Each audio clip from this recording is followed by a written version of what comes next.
রবীন্দ্রনাথ ঠাকুরের শারদোৎসব। এক মাস ব্যাপী নাট্য কর্মশালার মধ্য থেকে তৈরি হয়েছে এই নাটক। কর্মশালাটি পরিচালনায় শান্তিনিকেতনের দল সাহায্য পাওয়া গেছে। তাদের এবং এ নাটকটি মঞ্চায়নে অন্যান্য যাদের সাহায্য পাওয়া গেছে তাদের সকলকে পাঠ্যভবনের পক্ষ থেকে জানাই আন্তরিক কৃতজ্ঞতা। শুরু হচ্ছে গুরুদেবের শারদোৎসব।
বিংশ শতাব্দীর সূচনা একদিকে ব্রহ্মচর্য আশ্রমের সূত্রপাত, অন্যদিকে স্বদেশী সমাজের পরিকল্পক রবীন্দ্রনাথ ক্রমশই জড়িয়ে পড়ছেন প্রত্যক্ষ রাজনৈতিক আবর্তের মধ্যে। আর তারই মধ্যে 1903-এ লেখা হল নাট্য বিষয়ক প্রবন্ধ রঙ্গমঞ্চ, আমাদের আজকের প্রযোজনা ভাবনার মূল কেন্দ্র। না না, কিন্তু তাই তাই আপনারা চিন্তিত হয়ে পড়বেন না। হ্যাঁ, আমরা এখানে কোনো প্রবন্ধ পাঠ করে শোনাব না। আসলে কর্মশালা মানে হাজারো মতের প্রকাশিত, পুরনো পাঠকে নতুন করে পড়ার আগ্রহ। এই তো নামকরণ নিয়ে কত রকম মতান্তর। কেউ বললো ওটার নাম হতেই পারতো শরৎ মঙ্গল, কেউ বললো না না ওটা তো ঠাকুরদার পাঁচালী। শেষ পর্যন্ত অবশ্য জিতলেন রবীন্দ্রনাথ, নাম হয়ে গেল শারদোৎসব। তবে এই মত আর মতান্তরের চিহ্নগুলো ছড়িয়ে রইল প্রযোজনার স্তরে স্তরে। আসলে এত কথা বলছি তার মুখ্য কারণ নাটকের মূল পাত্রপাত্রী বিদ্যালয় আশ্রমের এই ছাত্রছাত্রীরা এখনো ঠিক দেশে পৌঁছায়নি। হয়তো হয়তো চারপাশে যেভাবে বালি, ইট, সিমেন্ট, কংক্রিটে ঢেকে যাচ্ছে সবুজ প্রকৃতি, যেভাবে আমাদের প্রতিদিন যান্ত্রিক বাহনের দাপটে রুদ্ধ হয়ে যাচ্ছে হেঁটে চলার পথ, হয়তো সেভাবে ওরাও বিভ্রান্ত হয়ে পড়েছে। হয়তো ওরাও পথ ভুল করছে। ছোটদের পক্ষে তো সেটা অসম্ভব নয়। ওই ওই শুনতে পাচ্ছেন গান আসছে, আসছে বিচ্ছুর দল। এইবার আপনাদের বলে রাখি, আমাদের পালাটিকে আজকে আমরা সাজিয়েছি 3 পর্ব। তার প্রথম পর্বের নাম আদি পর্ব।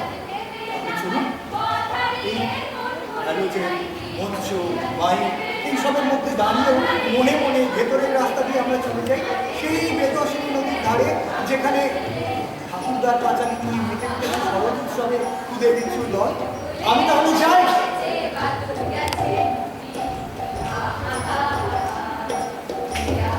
Thank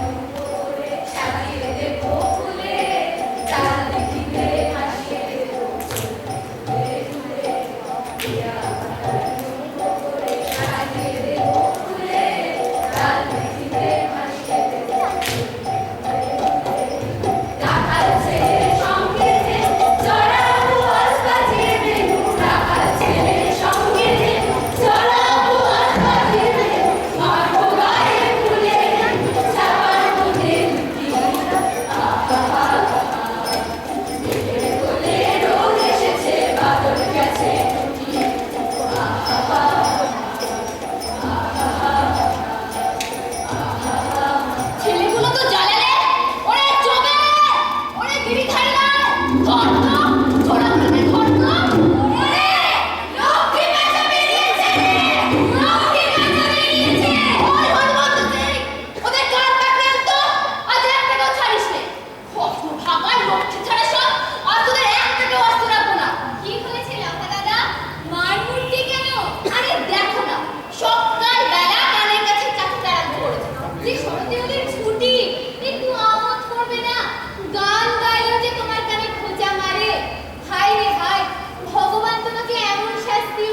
উপনন্দের প্রবেশ।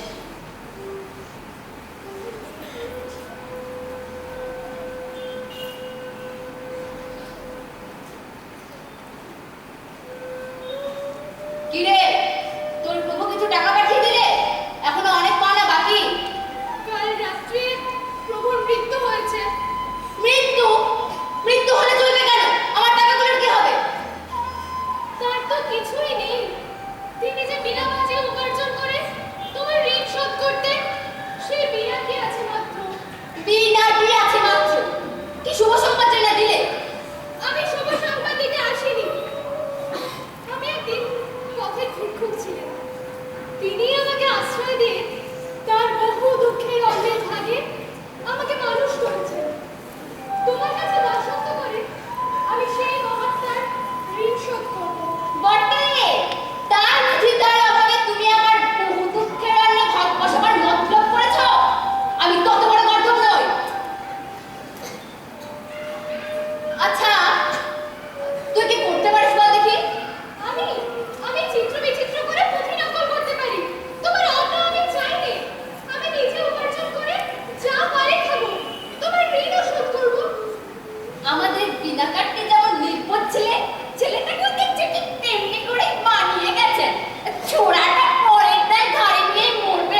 করবি রে?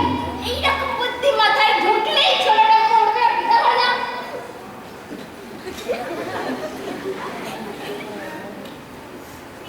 না, বেতশিনের ধারটা এবার ঘুরে আসতে হচ্ছে। ছোটগুলো খবর পাই তো, ওদের যা এগুলো স্বভাব সব ঘুরে বের করে ফেলে। কোনো জিনিসের মূল্য বোঝে না, কেবল কেটে কুটে ছাড় ফাড় করতে ভালোবাসে। চল, বেতশিনের ধারটা এবার ঘুরে আসে। চল। ঘুরি পায়ে বিস্তার লাভ করতে চলেছে ঠাকুরদার পাচার। চলুন দেখি সামনে কি ঘটে। কথা প্রসঙ্গে আমার একটা কথা মনে পড়ে গেল। একবার অবনীন্দ্রনাথ ঠাকুর অসিত কুমার হালদারকে লেখা একটি চিঠিতে বলছে, বোটা ছাড়া ফল যেমন অসম্ভব, ট্র্যাডিশন ছাড়া আর্টও সেরকম অসম্ভব। আমাদের প্রত্যেকে অস্থি, মাংস, মজ্জা সবই ট্র্যাডিশন মতো ধরে। তবেই হয়েছে তুমি, আমি, এ ও সে। পূব থেকে পশ্চিম প্রান্ত পর্যন্ত পৃথিবীর কোনো দেশই নেই, কোনো আর্টই নেই, যার ট্র্যাডিশন নেই। শুধু আমাদের থাকবে না, এ কেমন কথা? যাকে ওই শুনুন, বেতশিনের তীরে ঠাকুরদা কেমন তার পাঁচালি গাইছে। আমরা এই পর্বের নাম দিয়েছি উপনন্দ পর্ব। চলুন তবে শুনি।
ঠাকুরদা, এই বুঝি আমাদের তুমি ডেকে আনলে না কেন?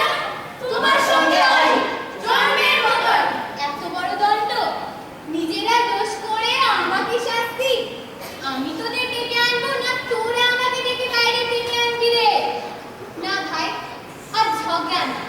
আয় আয় আয় আয় আয়।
আমি ছাত্র।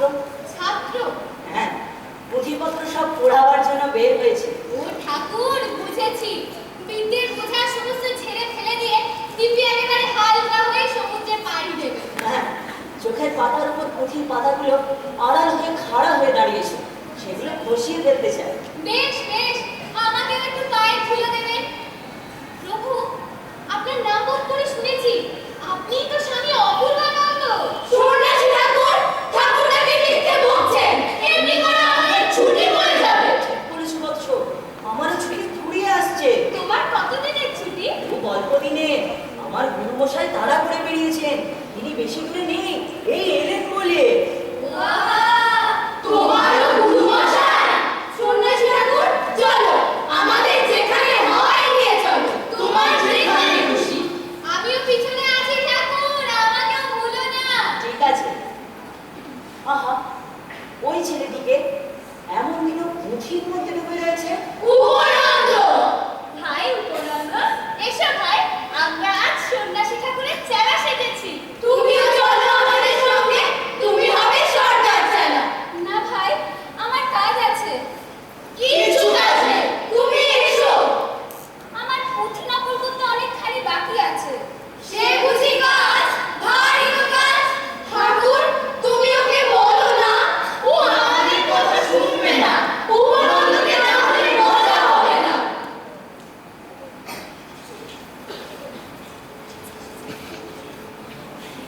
বাছা, বাছা, তুমি কি কাজ করছো? আজ তো কাজের দিন না। আজ ছুটির দিন, কিন্তু আমার ঋণ আছে, শোধ করতে হবে। উপনন্দ, জগতে তোমার আবার ঋণ কিসের ভাই? ঠাকুরদা, আমার প্রভু মারা গিয়েছেন, তিনি লক্ষ্মীশ্বরের কাছে ঋণী। আমি পুঁথি লিখে তার ঋণ শোধ দেব। হায় হায়, তোমার মতো কাঁচা বয়সের ছেলেকেও ঋণ শোধ করতে হয়। আর আর আজ এমন দিনেও ঋণ শোধ। আজ নতুন উত্তরের হাওয়ায় ওপারের কাশের কোণে ঢেউ দিয়েছে। এবারে ধানের ক্ষেতের সবুজে চোখ একেবারে ডুবিয়ে দিলে। শিউলির বন থেকে আকাশে আজ নতুন পুজোর গন্ধ ভরে উঠেছে। এরই মাঝখানে ওই ছেলেটা আজ ঋণ শোধের আয়োজনে বসে গেছে। এও কি চোখে দেখা যায়? বলো কি, এই ছেলেটি তো আজ সারদার বরপুত্র হয়ে কাল করে উজ্জ্বল করে বসেছে। লেখো বাবা, লেখো, আমি দেখি। তুমি পঙ্ক্তির পর পঙ্ক্তি দিচ্ছ, আর ছুটির পর ছুটি পাচ্ছ। তোমার এতদিনের ছুটির আয়োজন আমরা তো পণ্ড করতে পারি না। দাও বাবা, আমাকেও একটা পুঁথি দাও, আমিও লিখি, এমন দিনটা সার্থক হোক। হ্যাঁ হ্যাঁ, আমিও বসে যাই না কেন? ঠাকুর, আমরা লিখবো, সে বেশ মজা হবে। হ্যাঁ হ্যাঁ, সে বেশ মজা হবে। বলো কি ঠাকুর, তোমার কষ্ট হবে? এই জন্যই তো বসে গেছি। আজ আমরা সব মজা করে কষ্ট করবো। আজ কিছু একটা কষ্ট না করলে যে আনন্দ হচ্ছে না।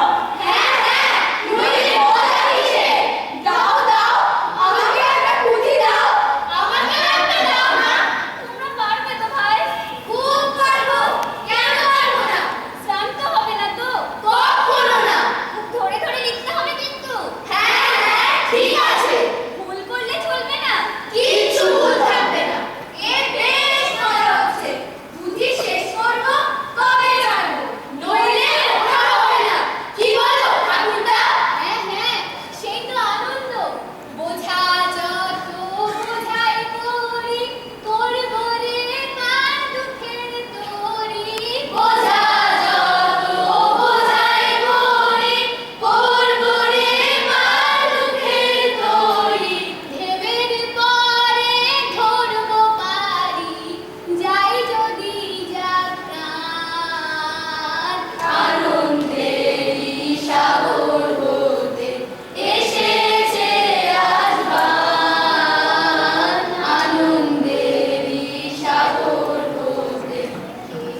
সুরসেন?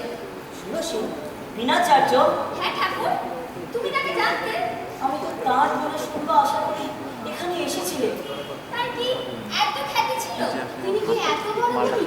তুমি তার কথা শুনবার জন্য এখানে এসেছো? তবে তো আমরা তাকে চিনিনি। এখানকার রাজা? এখানকার রাজা তো কোনোদিন তাকে ডাকেননি, চোখেও দেখেননি। আচ্ছা সন্ন্যাসী ঠাকুর, তবে তুমি তার কথা কোথায় শুনলে? তোমরা হয়তো জানো না, বিজয়াদিত্য বলে একজন রাজা। বলো কি ঠাকুর, আমরা অত্যন্ত মূর্খ গ্রাম্য, তাই বলে বিজয়াদিত্যের নাম জানতো না? কেউ কি হয়? তিনি যে আমাদের চক্রবর্তী সম্রাট। তা হবে, তা হবে। তা সেই লোকটি সভায় একদিন সুরসেন বীণা বাজিয়েছে। তখন শুনেছিল রাজা তাকে রাজধানীতে রাখবার জন্য অনেক চেষ্টা করে কিছুতেই পারেনি। হায় হায়, এমন লোকেরও আমরা কোনো আদর করতে পারিনি। আদর করনি, তাতে তাকে কমাতে পারো না, আরো তাকে বড় করেছে। ভগবান তাকে নিজের সভায় ডেকে নিয়েছেন। বাবা উপনন্দ, তোমার সঙ্গে তার কিরকমের সম্বন্ধ হলো? ছোট বয়সে আমার বাপ মারা গেলে আমি অন্য দেশ থেকে এই নগরে আশ্রয়ের জন্য এসেছিলেন। সেদিন শ্রাবণ মাসের সকালবেলায় আকাশ থেকে বৃষ্টি পড়ছিল। আমি লোকনাথের মন্দিরের এক কোণে দাঁড়াবো বলে প্রবেশ করছিলাম। তুমি তো আমাকে নিজ জাত মনে করে তাড়িয়ে দিলে। সেদিন সকালে সেইখানে বসে আবার প্রভু বীণা বাজাচ্ছিলেন। তুমি তখনই মন্দির ছেড়ে এসে আমার গলা জড়িয়ে ধরলেন, বললেন, এসো বাবা, আমার ঘরে এসো। সেই দিন থেকে তিনি আমাকে কাছে রেখে মানুষ করেছেন। ওকে তাকে কত কথা বলেছেন, তিনি কানই দেন। আমি তাকে বলেছিলেন, প্রভু আমাকে বীণা বাজাতে শেখান, তাহলে আমি কিছু কিছু উপার্জন করে আপনার হাতে দিতে পারবো। তিনি বললেন, বাবা এই বিদ্যা পেট ভরবার নয়, আমার আর এক বিদ্যা জানা আছে, তাই তোমাকে শিখিয়ে দিচ্ছি। এই বলে আমাকে রং দিয়ে চিত্র করে পুঁথি লিখতে শিখিয়েছে। এখানে সকলে তাকে পাগল বলেই জানতো। সুরসেনের বীণা শুনতে পেলেন না, কিন্তু বাবা উপনন্দ তোমার কল্যাণে তার আরেক বীণা শুনে নিলেন। এর সুর কোনোদিনও ভুলবো না। লেখো বাবা, লেখো। ওই রে, ওই আসছে, লক্ষ্মী বেটা আসছে।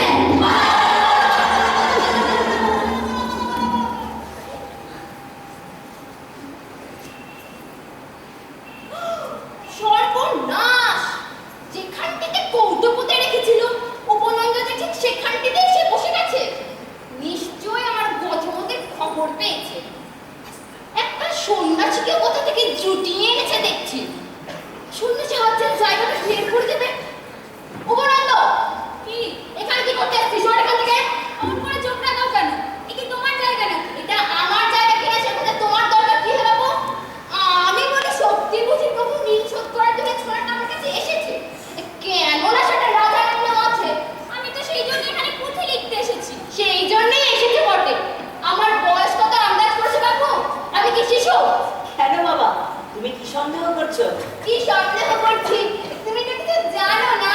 বড় সাধু বন্ধ সন্ন্যাসী কোথাকার। আরে কি বলিস লক্ষা? আমার ঠাকুরকে অপমান? এই রম্বাটা নোড়াটাকে মুগুরি দেবো না? টাকা হচ্ছে বলে অহংকার। তাকে কি বলতে হয় জানো না? আরে করো কি ঠাকুরদা, করো কি বাবা? লক্ষ্মীশ্বর তোমাদের চেয়ে ঢের বেশি মানুষ চেনে। যেমনি দেখেছে অমনি ধরা পড়ে গেছে। ভণ্ড সন্ন্যাসী যাকে বলে। বাবা লক্ষ্মীশ্বর এত দেশের এত মানুষ কুলিয়ে এলেন, তোমাকে তোলাতে পারলেন না? না, ঠিক খাওয়াতে পারছি না। হয়তো ভালো করিনি। প্রণাম হই ঠাকুর, হঠাৎ চিনতে পারিনি। বিরূপাক্ষের মন্দিরে আমাদের ওই বিকটানন্দ বলে সন্ন্যাসী আছে না, আমি বলি সেই ভণ্ডটাই বুঝি। ঠাকুরটা তুমি এক কাজ করো, সন্ন্যাসী ঠাকুরকে আমার ঘরে নিয়ে যাও, আমি কিছু ভিক্ষে দিয়ে দেবো।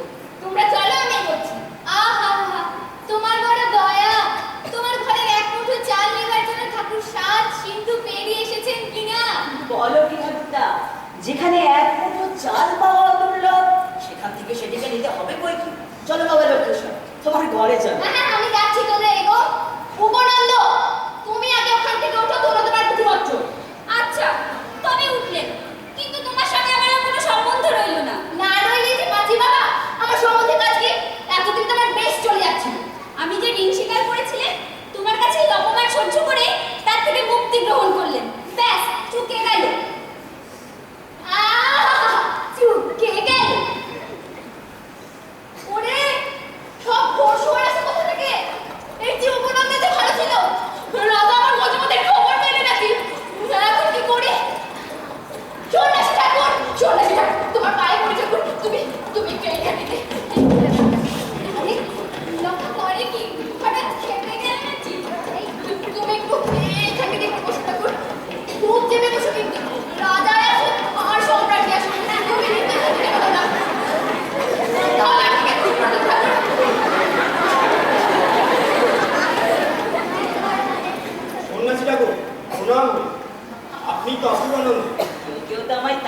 জানেন?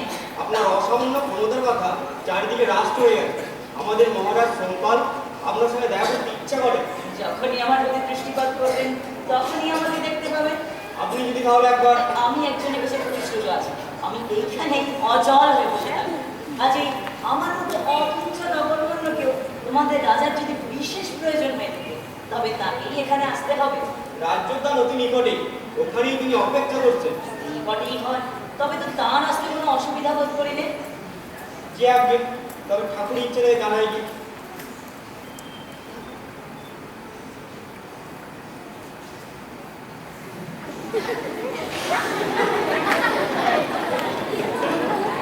এখানে রাত সমাগমের সম্ভাবনা হয়ে এলো। আমি তবে বিদায় হই। ঠাকুরদা, তুমি আমার শিশু বন্ধু বলে গিয়ে যখন আসর জমিয়ে রাখো, আমি বেশি বিলম্ব করবো না। রাজার উৎপাতি ঘটুক আর অরাজকতাই হোক, আমি প্রভুর চরণ ছাড়ছি নে। ঠাকুর, ঠাকুর, ঠাকুর, ঠাকুর, তুমি অপূর্বানন্দ, তবে তো বড় অপরাধ হয়ে গেছে ঠাকুর, আমাকে মাফ করতে হবে। তুমি আমাকে ভণ্ড তপস্বী বলেছ, এই যদি তোমার অপরাধ হয়ে থাকে তবে আমি তোমায় মাফ করলাম। বাবা ঠাকুর, শুধু মাফ করতে তো সকলেই পারে, সেটাতে আমার কি হবে? আমাকে একটা ভালো রকম কিছু বর দিতে হচ্ছে। যখন দেখা পেয়েছি শুধু হাতে ফিরছি নে। কি বর চাই? ঠাকুর, শরৎকাল এসেছে আর ঘরে বসে থাকতে পারছি না, এখন বাণিজ্যে বেরোতে হবে। কোথায় গেলে সুবিধা হতে পারে সেই সন্ধানটি বলে দিতে হচ্ছে, আমাকে যেন আর বসে থাকতে না হয়। আমিও তো সেই সন্ধানেই আছি। বলো কি ঠাকুর? আমি সত্যই বলছি। তবে তাই বলো। বাবা, তোমরা আমাদের কেউ শেয়ার না। তার সন্দেহ আছে? সন্ধান কিছু পেয়েছো? তবে শুনো, লক্ষ্মীজি সোনার পদ্মটির উপরে তার পা দুখানি রাখেন, আমি সেই পদ্মটির খোঁজেই আছি। ও বাবা, সে তো কম কথা নয়। তাহলে একেবারে সকল লেখাই তোকে। ঠাকুর, দেবে দেবে তো তুমি আচ্ছা বুঝতে ছাড়েছ। কোন গতিকে পদ্মটি যদি জোগাড় করে আনতে পারো, লক্ষ্মীকে আর তোমাকে খুঁজে বেড়াতে হবে না, লক্ষ্মী তোমাকে খুঁজে বেড়াবে। ঠাকুর, তা তুমি সন্ন্যাসী মানুষ, একলা পেরে উঠবে? এতে তো খরচপত্র আছে। এক কাজ করো না বাবা, আমরা ভাগে ব্যবসা করি। তাহলে তোমাকে যে সন্ন্যাসী হতে হবে, বহুকাল সোনা ছুঁতেই পারবে না। সে তো শক্ত কথা। সকল ব্যবসা যদি ছাড়তে পারো তবেই এই ব্যবসা চলবে।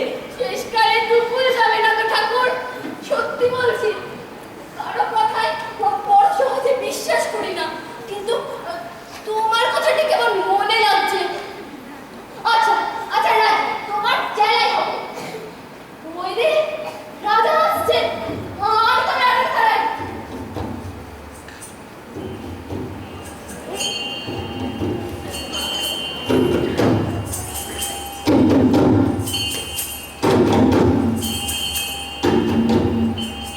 প্রণাম হই। জয়, কি বাসনা তোমার? সে কথা তোমার অগোচর নেই। আমি অখণ্ড রাজ্যের অধীশ্বর বুঝাই প্রভু। তাহলে গোড়া থেকেই শুরু করো, তোমার এই খণ্ড রাজ্যটি ছেড়ে দাও। পরিহাস নয় ঠাকুর, বিজয়দত্তের প্রতাপ আমার দিন দিন অসহ্য বোধ হয়। আমি তার সামন্ত হয়ে থাকতে পারবো না। রাজন, তবে সত্য কথা বলি, আমার পক্ষেও সে ব্যক্তি অসহ্য হয়ে উঠেছে। বলো কি ঠাকুর? এক বর্ণ মিথ্যা বলছিলেন, তাকে বশ করবার জন্যই তো আমি মন্ত্র সাধনা করছি। তাই তুমি সন্ন্যাসী হয়েছো? তাই বটে। মন্ত্রে সিদ্ধি লাভ হবে? অসম্ভব নয়। তাহলে ঠাকুর তুমি যা চাও আমি আমি তোমাকে দেবো। তা বেশ, সেই চক্রবর্তী সম্রাটকে আমি তোমার সহায় করে আনি। আচ্ছা, তাকে নিয়ে তুমি কি করবে? তাকে আমার কোনো একটা কাজে লাগিয়ে দেবো। তার অহংকার দূর করতে হবে। সে তো খুব ভালো কথা। যদি তার অহংকার চূর্ণ করতে পারো তাহলে ভারী খুশি হব। আচ্ছা ঠাকুর, তুমি তো বিজয়দত্তকে জানো, সত্য করে বলো দেখি, লোকে তার নামে যতটা রটনা করে ততটা কি সত্য? ইচ্ছে মাত্র না। লোকে তাকে একটা মস্ত রাজা বলে মনে করে, কিন্তু সে নিতান্ত সাধারণ মানুষ। তার ভণ্ডামি আমার কাছে তো কিছু ঢাকা নেই। বৈশাখ জ্যৈষ্ঠ মাসে প্রথম বৃষ্টি হলে পর বীজ বোনবার আগে তার রাজ্যে একটা মহোৎসব হয়। তখন সকল চাষি গৃহস্থেরা মিলে একসঙ্গে গিয়ে সীতার পুজো করে বনভোজন করে। সেই চাষাদের সঙ্গে একসঙ্গে পাত পেরে খাবার জন্য বিজয়দিত্যের প্রাণটা কাঁদে। রাজাই হোক আর যাই হোক, চাষাটা আছে সেটা যাবে কোথায়? সেবার তো সেই রাজবেশ ছেড়ে ওদের সঙ্গে বসে যাওয়ার জন্য খেপে উঠেছিল। কিন্তু তার চাকর বাকর আর মন্ত্রী পরিষদের মনে রাজবীর উচ্চভাবটা ওর চেয়ে অনেক বেশি আছে। অর্থাৎ তাদের মনে এই ভয়টা আছে যে একবার ছদ্মবেশ খুলে ফেললেই আসল মানুষটি বেরিয়ে পড়বে। বন্দির সমস্ত ফাঁস হয়ে যায়, এই এক বিষম ভাবনা। আচ্ছা ঠাকুর, তুমি সব ফাঁস করে দাও। ও যে মিথ্যে রাজা, ও যে ভুঁ রাজা, আমার চাপা না থাকে। ওর বড় অহংকার রয়েছে। আচ্ছা ঠাকুর, চলো আমার রাজভবন। সেটি পারছি না, আমার দলের লোকেদের অপেক্ষায় আছে। তুমি যাও বাবা, আমার জন্য কিচ্ছু দেবো না। তুমি যে তোমার মনের বাসনা আমার কাছে ব্যক্ত করে বলেছ, এতে আমি ভারী খুশি হলে। বিজয়াদিত্যের যে এত শত্রু জয়ে উঠেছে তা তো আমি জানতাম না। তবে বিদায় হই। প্রণাম।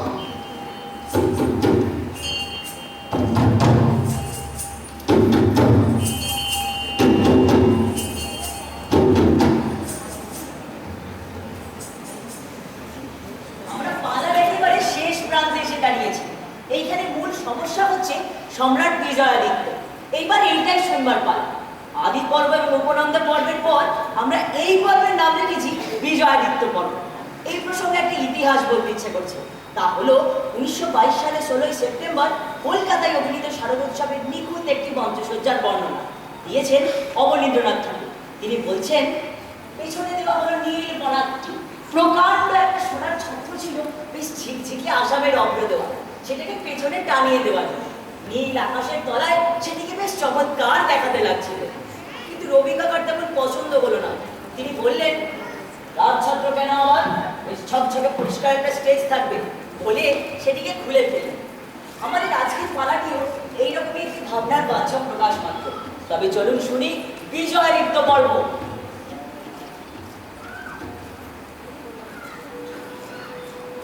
সন্ন্যাসী ঠাকুর, আমার মনের ভার তো গেল না।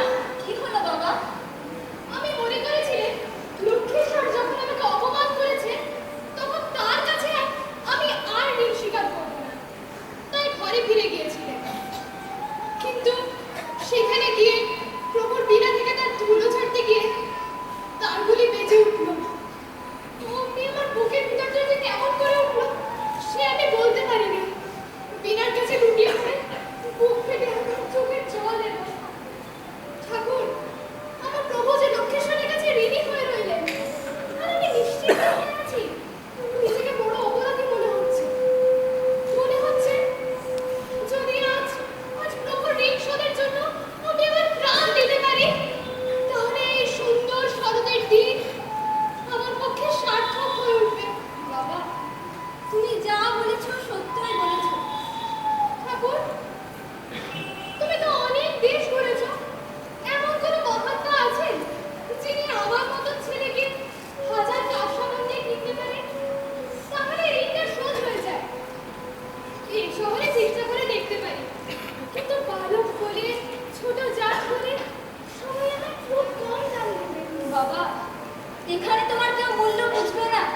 সকল হিসাব কিতাব ফেলে রেখে এই জায়গাটার চারপাশে ভূতের মতো ঘুরে বেরিয়েছি।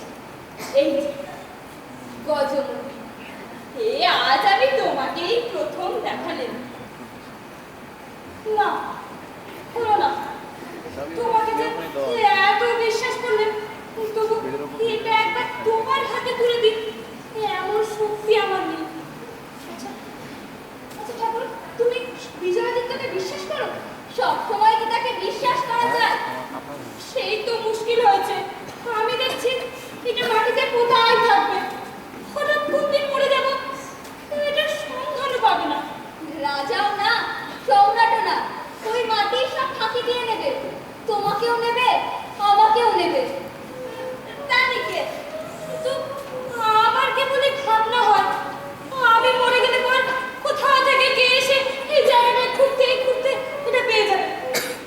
আচ্ছা ঠিক আছে, কিন্তু আমি তোমার চেলা হতে পারবো না। আসি ঠাকুর, প্রণাম।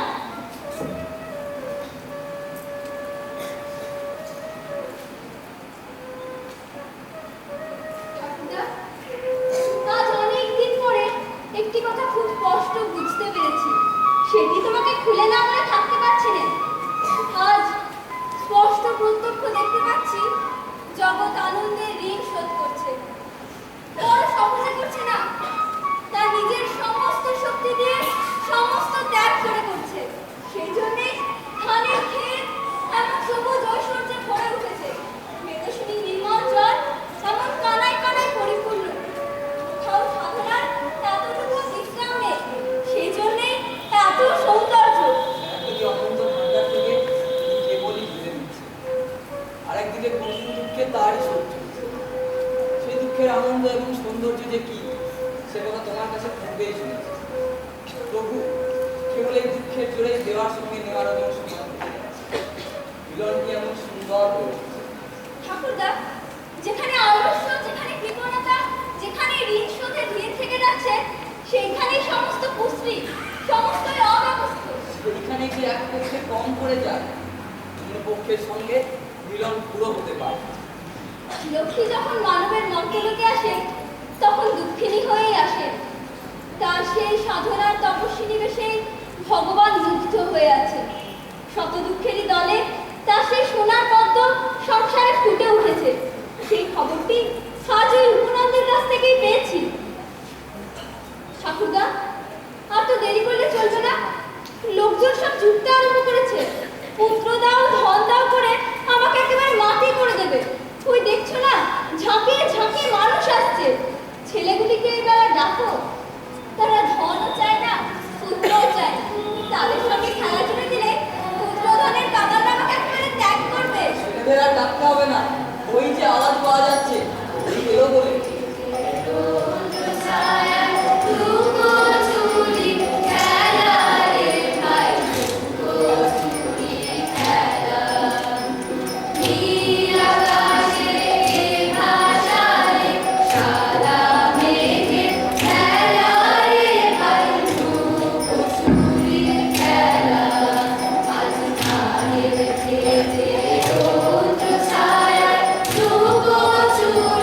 খেলা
সন্ন্যাসী গেল কোথা?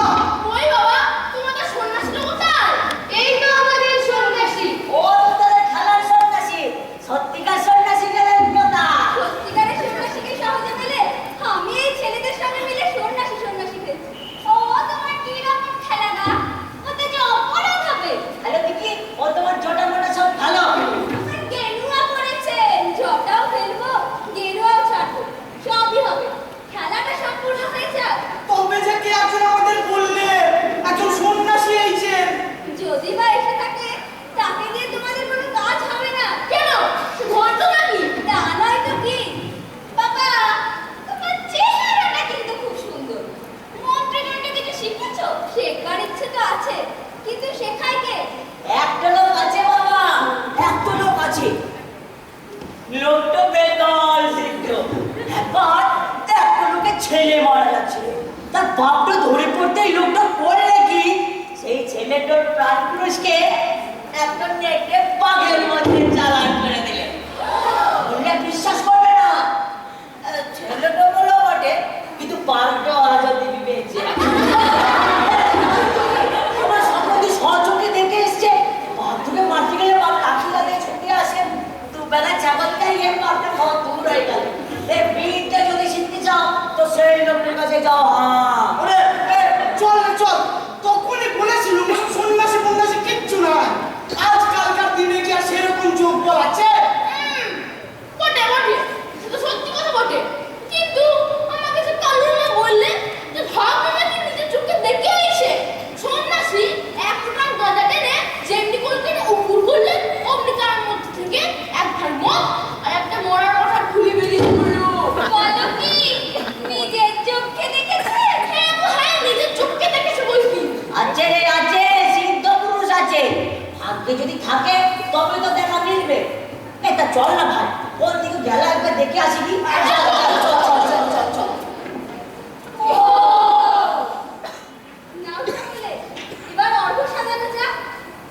এই যে টগর, এই যে মালতী, বেলি, গন্ধরাজ, শেফালিকা অনেক এনেছে দেখছি। বাবা, আজ যে তোমাদের সোনার রঙের কাপড় পরতে হবে।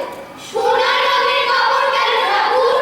বাইরে যে আজ সোনা ঢেলে দিয়েছে, তারই সঙ্গে আমাদেরও অন্তরে বাইরে মিলে যেতে হবে তো। নইলে আজ এই শরতের উৎসবে আমরা যোগ দিতে পারবো কি করে? আজ এই আলোর সঙ্গে আকাশের সঙ্গে মিলবো বলেই তো এই উৎসব। সোনার রঙের কাপড় কোথায় পাবো ঠাকুর? ওই বেতসিনীর ধার দিয়ে যাও, যেখানে বটতলায় কোনো মন্দিরটা আছে, সেই মন্দিরটায় সমস্ত সাজানো আছে। ঠাকুরদা, তুমি এদের সাজিয়ে আনবে। চলো সবাই।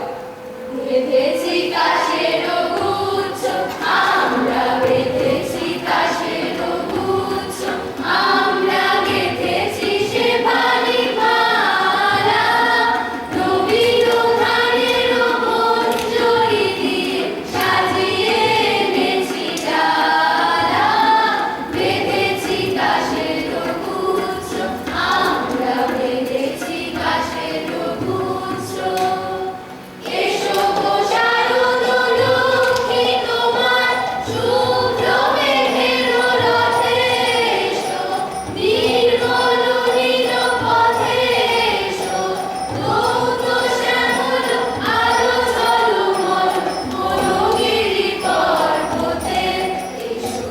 মুকুটে করিয়া শ্বেত শতদল শীতল শিশির ঢালা, বেঁধেছি কাশের গুচ্ছ, আমরা বেঁধেছি কাশের গুচ্ছ। পৌঁছেছে তোমাদের গান, আজ একেবারে আকাশের পাড়ে গিয়ে পৌঁছেছে। দ্বার খুলেছে তার। দেখতে পাচ্ছ কি? সারদা বেরিয়েছে। দেখতে পাচ্ছ না? দূরে দূরে, সে অনেক দূরে, বহু বহু দূরে। সেখানে চোখ যে যায় না, সেই জগতের সকল আরোহের প্রান্তে, সেই উদয়াচলের প্রথমতম শিখরটির কাছে, যেখানে প্রতিদিন উষার প্রথম পদক্ষেপটি পড়লেও তার আলো চোখে এসে পৌঁছায় না, অথচ ভোরের অন্ধকারে সর্বাঙ্গে কাঁটা দিয়ে ওঠে। সেই অনেক অনেক দূরে, সেইখানে হৃদয়টি মেলে দিয়ে স্তব্ধ হয়ে থাকো। ধীরে ধীরে একটু একটু করে দেখতে পাবে। কই ঠাকুর, দেখিয়ে দাও না। ওই যে সাদা মেঘ ভেসে আসছে। হ্যাঁ, ভেসে আসছে। হ্যাঁ, আমিও দেখেছি। ওই যে আকাশ ভরে গেল। কিসে? এই তো স্পষ্টই দেখা যাচ্ছে আনন্দে। বাতাসে শিশিরের পরশ পাচ্ছ না? হ্যাঁ, পাচ্ছি। তবে আর কি, চক্ষু সার্থক হয়েছে, মন প্রশান্ত হয়েছে, শরীর পবিত্র হয়েছে। এসেছেন আমাদের মাঝখানে এসেছেন। দেখছো না বেতসিনী নদীর ঘাটটা, ধানের ক্ষেত কিরকম চঞ্চল হয়ে এসেছে। যাও ঠাকুরা, বরণের গানটা গাও। যাও বাবা, তোমরা সমস্ত মনে মনে নদীর ধারে ধারে গিয়ে এসো গে। হৃদয় মেলে নয়ন ফুলানো রে নয়ন, আমি ঘিরে দিলাম হৃদয় মেলে নয়ন ফুলানো রে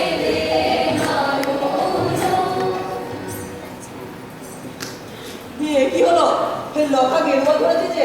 সন্ন্যাসী ঠাকুর, এবার আর কথা নয়। এটাও আমার মজবুতির কৌতুক, তোমার কাছেই রাখলেন। দেখো ঠাকুর, সাবধানে রেখো। তোমার আমার প্রতি কেন হলো লোকেশ্বর? সহজে হয়নি প্রভু। সম্রাট বিজয়াদিত্যের সৈন্য আসছে। এখন আমার ঘরে কি আর কিছু থাকে? তোমার গায়ে থেকে হাত দিতে পারবে না, তোমার কাছে রাখলেন। তোমার জানাকে তুমি রক্ষা করো প্রভু। সন্ন্যাসী আমি ঠাকুর! তোমার শরণাগত। সন্ন্যাসী ঠাকুর, সন্ন্যাসী ঠাকুর, সন্ন্যাসী ঠাকুর। আরে বসো বসো, তুমি যে হাঁপিয়ে পড়েছো, একটু বিশ্রাম করো। বিশ্রাম করবার সময় নেই ঠাকুর। চরের মুখে সংবাদ পাওয়া গেল বিজয়াদিত্যের পতাকা দেখা দিয়েছে, তার সৈন্যদল আসছে। বলো কি, বোধহয় শরৎকালের আসলে তাকে আর ঘরে টিকতে দেয়নি, তিনিও রাজ্য বিস্তার করতেই বেরিয়েছে। কি সর্বনাশ! এ বিপদ হতে আমাকে বাঁচাতেই হবে। মনে হয় কোনো দুষ্ট লোক তার কাছে খবর দিয়েছে, আমি তাকে লঙ্ঘন করতে ইচ্ছা করেছি। তুমি তাকে বলো একথা সম্পূর্ণ মিথ্যে, সর্বৈব মিথ্যে। আমি কি এমনই উন্মত্ত? আমার রাজ্য প্রবৃত্তি হওয়ার দরকার কি? আমার সত্যিই বা এমন কি আছে? ঠাকুরদা, দেখো আমি কৌপিন করে গুটিগত ছেলেকে নিয়ে শারদ উৎসব কেমন জমিয়ে তুলেছিলেন, আর ওই চক্রবর্তী সম্রাটটা তার সমস্ত সৈন্য সামন্ত নিয়ে এমন দুর্লভ উৎসব কেবল নষ্টই করতে পারে। লোকটা কিরকম দুর্ভাগা দেখেছো? চুপ করো ঠাকুর, চুপ করো। তুমি সর্বনাশ করবে দেখছি। তোমার সঙ্গে সেই বিষয়ে পূর্বেই তো আলোচনা হয়ে গেছে। কি সর্বনাশ! এখন সেসব কথা কেন? এখন থাক না।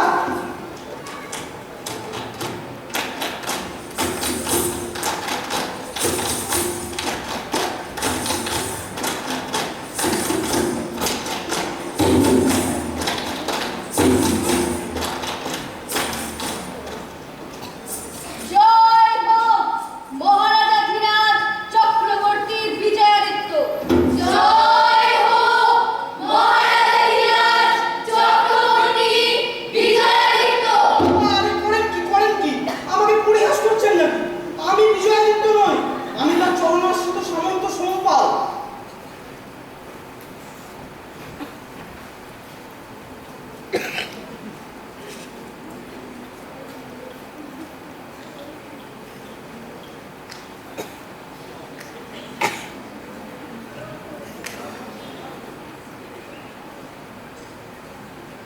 মহারাজ, সময় তো অতীত হয়েছে, এক্ষণে রাজধানীতে ফিরে চলুন। ঠাকুরদা, পূর্বেই তো বলেছি পাঠশালা ছেড়ে পালিয়েছি, কিন্তু গুরুমশাই পিছন পিছন তাড়া করেছেন। প্রভু, কে কি কাণ্ড! আমি তো স্বপ্ন দেখছি নে। স্বপ্ন তুমি দেখছো কি এরাই দেখছে? তা নিশ্চয় করে কে বলবে? তবে কি? হ্যাঁ, এরা কয়েকজনে আমাকে বিজয়াদিত্য বলেই তো জানে। প্রভু, তবে তো আমি জিতেছি। এই কয়দণ্ডে আমি তোমার যে পরিচয়টা পেয়েছি তা এরা পর্যন্ত পায়, কিন্তু বড় সংকটে ফেললে। আমি বড় সংকটে পড়েছি মহারাজ। আমি সম্রাটের হাত থেকে বাঁচার জন্য সন্ন্যাসীর হাতে ধরা দিয়েছি। এখন আমি যে কার হাতে আছি সেটা ভেবেই পারছি না। মহারাজ, দাসকে কি পরীক্ষা করতে বেরিয়েছিলেন? না সম্পান, আমি নিজের পরীক্ষাতেই বেরিয়েছিলেন। তবে এই অপরাধীর প্রতি মহারাজের কি বিধান?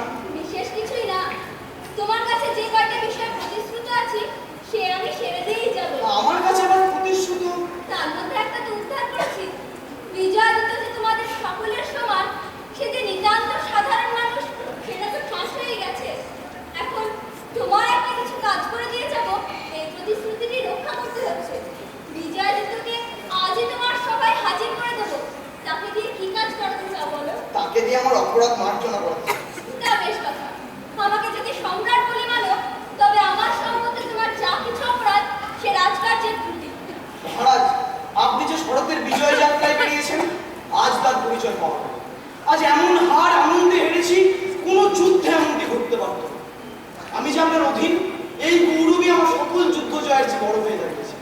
মহারাজ, কি করলে রাজত্ব করবার উপযুক্ত হব, সেই উপদেশটি চাই। উপদেশটি কথায় ছোট, কাজে অত্যন্ত বড়। রাজা হতে গেলে সন্ন্যাসী হওয়া চাই। রাজা হতে গেলে সন্ন্যাসী হওয়া চাই। উপদেশটি মনে রাখবো, কিন্তু পেরে উঠবো বলে ভরসা হয় না। আমাকে ঠাকুর না মহারাজ ওই রকমই একটা কি উপদেশ দিয়েছেন, আমি তা রাখতে পারলাম না, ভক্তরি মনেও রাখতে পারবো না। উপদেশে বোধ করে তোমার বিশেষ প্রয়োজন নেই। আমাকে না ঠাকুর ঠাকুর এ কি রাজা যে এরা সব কারা? গোনন্দ এসো বাবা এসো। কি বলছিলে বলো? এদের সামনে বলতে লজ্জা করছো? আচ্ছা, তবে সুকল একটু অবসর নাও। আর তোমরা সে কি কথা? এই এখানে আমাদের রাজা, এর কাছে আমাকে অপরাধী করো না। আমি বলতে চেয়েছিলাম এ কবি পুঁথি লিখে আজ তার পারিশ্রমিক 3 কাপড় পেয়েছে। এই দেখো আমার হাতে দাও বাবা। তুমি ভাবছো তোমার এই বহুমূল্য 3 কাপড় আমি লক্ষেশ্বরের হাতে ঋণ শোধের জন্য দেবো? হে আমি নিজে নিলে।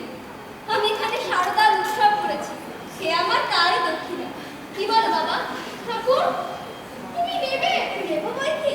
তুমি ভাবছো সন্ন্যাসী হয়েছে বলে আমার কিছুতে লোক নেই? এইসব জিনিসে আমার ভারী লোক। ওগো শ্রেষ্ঠী, আদেশ করুন। এই লোকটিকে 1000 কাশাপন গুনে দাও। যে আদেশ। তবে কি তিনি আমায় কিনে নিলেন? উনি তোমাকে কিনে নেন, ওরা আমার সাথী। তুমি আমার। ওগো শুভদি, আজ্ঞা করুন মহারাজ, আমি আপনার লোকে। আমার পুত্র নেই বলে তোমরা সর্বদা আক্ষেপ করতে। এবার সন্ন্যাস ধর্মের জোরে এই পুত্রটি লাভ করেছি। বড় আনন্দ। তাই কন্যাজ গৃহে তিনি যে গৃহে জন্মেছেন, সে গৃহে জগতের সবচেয়ে বড় বড় বীররা জন্মগ্রহণ করেছেন। সে আমি তোমাকে করে পুরাণ ইতিহাস থেকে দেখিয়ে দেবো। লক্ষেশ্বর, কি আদেশ! বিজয়াদিত্যের হাত থেকে তোমার মণিমাণিক্য রক্ষা করেছি, এই তোমাকে ফিরে দিলে।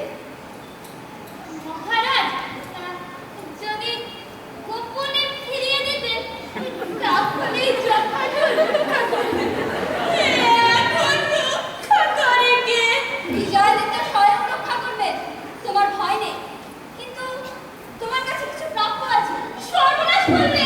আপনার সাক্ষী আছে? এখন সবাই মিথ্যে সাক্ষ্য দেবে। আমাকে ভিক্ষা দিতে চেয়েছি। তোমার কাছে একটা চাল পাওনা আছে। রাজার মুষ্টি কি ধরাতে পারবে? মহারাজ, আমি সন্ন্যাসের মুষ্টির কথা ভেবেই কথাটা পেরেছিলাম। তবে ভয় নেই, যাও। এখন যদি ইচ্ছে করেন তাহলে কিছু উপদেশ দিতে পারেন। এখনো দেরি আছে। তাহলে আসি। চারদিকে সকলে মুখটা থেকে বন্ধ তাকাচ্ছে। রাজা সোমপাল, তোমার কাছে আমার কিছু প্রার্থনা আছে। সে কি কথা? সমস্তই মহারাজের। আদেশ করুন। তোমার রাজ্য থেকে একটি বন্দী নিয়ে যেতে চাই। যাকে ইচ্ছা নাম করুন, সৈন্য পাঠিয়ে দিচ্ছি। না হয় আমি নিজেই যাব। বেশি দূরে পাঠাতে হবে না, তোমার এই প্রজাটিকে চাই। কেবলমাত্র একে? আপনি যদি ইচ্ছা করেন, তবে আমার রাজ্যে যে সুতিধর সিদ্ধিভূষণ আছেন, তাকে আপনার সবাই হাতে। না না, অত বড় লোককে দিয়ে আমার বিশেষ সুবিধা হবে না। আমি একেই চাই। আমার প্রাসাদে অনেক জিনিস আছে, কেবল বয়স নেই। বয়সে মিলবে না প্রভু, গুণেও না। তবে কিনা ভক্তি দিয়ে সমস্ত আমি ভরিয়ে দিতে পারবো, এই ভরসা আছে। ঠাকুরদা, সময় খারাপ হলে বন্ধুরা পালায় দেখছি। আমার উৎসবের বন্ধুরা সব গেল কোথায়? রাজদারের গন্ধ পেয়ে দৌড় দিয়েছে নাকি? কারো কি পালাবার পথ রেখেছো? আটঘাট সব ঘিরে ফেলেছে যে, ওই আসছে।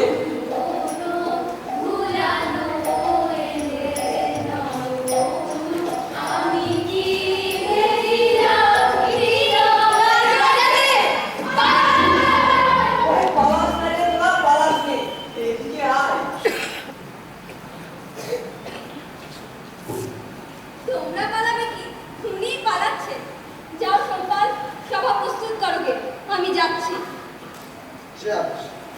প্রণাম।